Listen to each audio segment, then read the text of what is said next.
मैं परमेश्वर मुखिया से वो आएगा तो मैं मिलबे नहीं करूंगा। अरुण गुप्ता एक बुद्ध के विचार पर चला। परमेश्वर मुखिया का कौन विचार है? उसके पास क्या आइडियोलॉजी है? आइडियोलॉजी विहीन परमेश्वर मुखिया, हथियार चलाने वाला परमेश्वर मुखिया। एक अरुण गुप्ता दार्शनिक विचार रखने वाला व्यक्ति जाएगा परमेश्वर मुखिया से मिल, एक सिद्धांत से ओत प्रोत, एक दर्शन से ओत प्रोत हो करके ये पूरे भारत के 90% दबे कुचले इंसान के बेहतरी के लिए लड़ाई था, नक्सली लड़ाई। और रणवीर सेना के वो एक मुट्ठी भर लोगों का जातीय गोलबंदी की लड़ाई, जातीय सुपरमेसी की लड़ाई, जातीय मतलब कि दबदबा के जुर्म की लड़ाई और नक्सली व्यवस्था की लड़ाई थी। व्यवस्था में आमूल परिवर्तन की लड़ाई, शोषण विहीन समाज की स्थापना की लड़ाई। परमेश्वर मुखिया का लड़ाई जातीय गोलबंदी का लड़ाई था, जातीय वर्चस्व की लड़ाई थी कि हमारा जात ही इस देश का शासक बन सकता है। जो हिटलर का था कि हिटलर नाजी जाति ही दुनिया पर हुकूमत करेगी।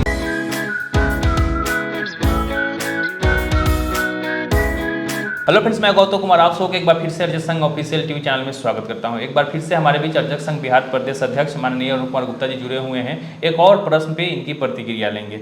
प्रश्न यह है कि रणवीर सेना और बैकवर्ड नक्सली आंदोलन का क्या इतिहास है? क्या रणवीर सेना समाज कल्याण के लिए बनाई गई थी? नक्सली आंदोलन और रणवीर सेना, कोई भी विचार, कोई भी लड़ाई समाज में शुरुआत होता है, निरुद्देश्य नहीं होता।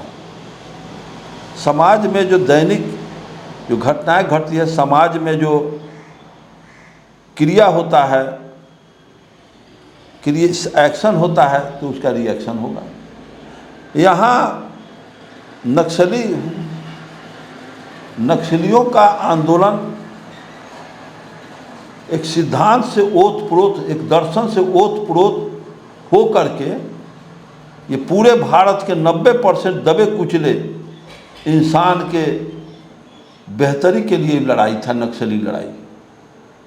ये नक्सली लड़ाई और रणवीर सेना का तुलना वो एक मुट्ठी भर लोगों का जातीय गोलबंदी की लड़ाई थी, जातीय सुपरमेसी की लड़ाई थी, जातीय मतलब कि दबदबा के जुर्म की लड़ाई थी और नक्सली व्यवस्था की लड़ाई थी।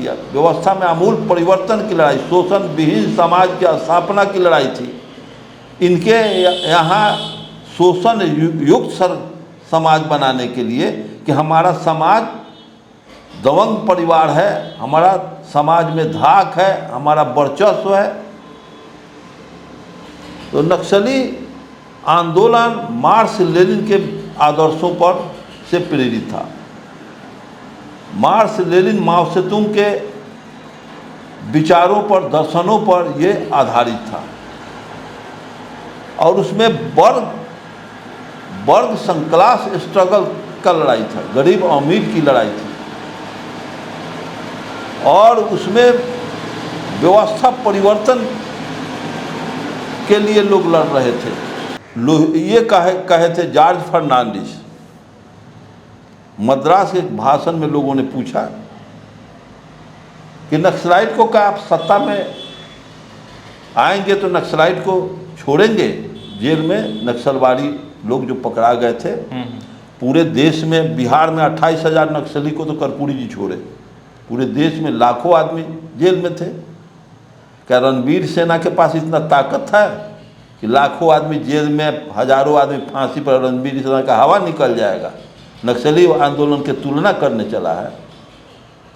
रणवीर सेना का तो रणवीर सेना बनाने की क्या जरूरत है? जातीय सेना, जब भारत के पास बीएमपी है, ये सब राज्य का स्टेट गवर्नमेंट का फोर्स है, सेंट्रल रिजर्व फोर्स है, दुनिया भर का आर्मी है, रेजिमेंट दुनिया भर का है, Rajput regiment, Gorkha regiment, Sikh regiment, चमार रेजिमेंट, जाट रेजिमेंट है, वो रेजिमेंट। फिर इन लोगों का पर्सनल जातीय रेजिमेंट की क्या जरूरत है? इसमें जातीय दबदबा बनाना चाहते हो?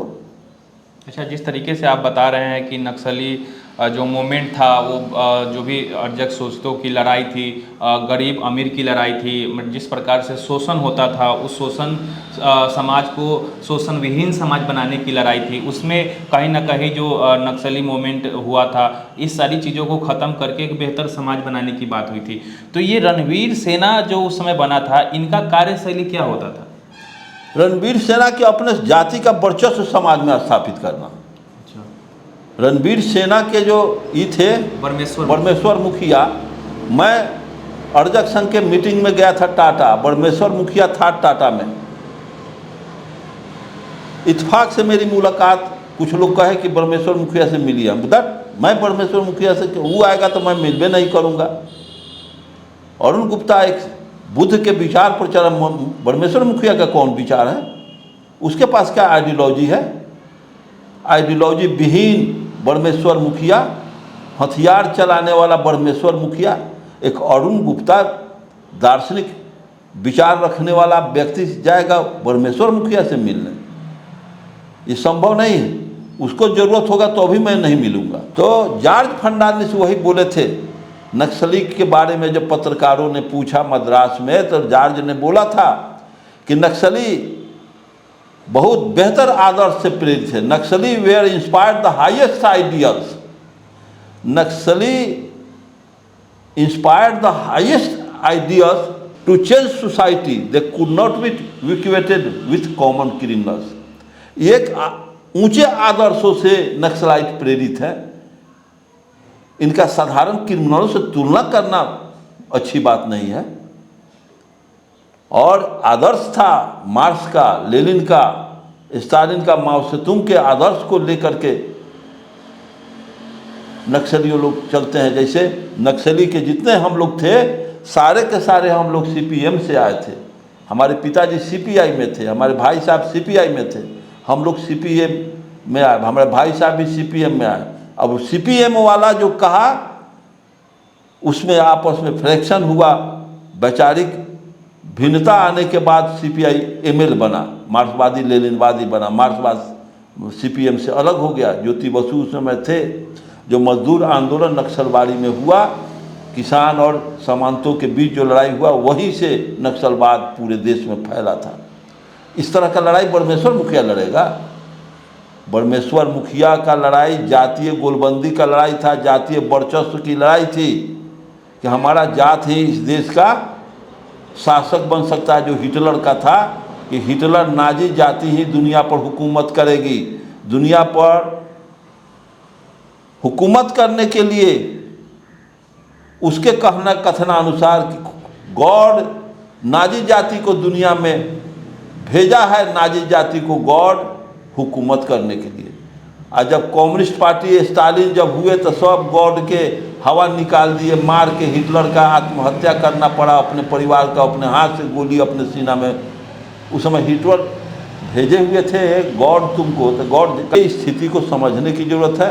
बरमेश्वर मुखिया एक जातवाद के, एक पॉकेट का लड़ाई था, और नक्सलवाद गरीब और अमीर की लड़ाई थी। पूंजीवाद और सामंतवाद के तरफ एक सरभाड़ा वर्ग की लड़ाई थी, सरभाड़ा और अमीर की लड़ाई थी। और बरमेश्वर मुखिया का वर्चस्व की लड़ाई, जातीय वर्चस्व की लड़ाई थी। तो साथियों, जिनका भी ये प्रश्न था, उम्मीद है बेहतर तरीके से माननीय अरुण कुमार गुप्ता जी ने समझाया कि किस प्रकार से जो रणवीर सेना बना था वो जातीय गोलबंदी की एक लड़ाई थी, और जो कहीं ना कहीं उनका उद्देश्य था कि अपने समाज में अपने जातीय की वर्चस्व को कायम करना। उम्मीद है ये वीडियो आपको काफ़ी अच्छा लगा होगा। मिलते हैं अगले वीडियो में, तब तक आप और अपने परिवार का ख्याल रखें। जय हिंद, जय।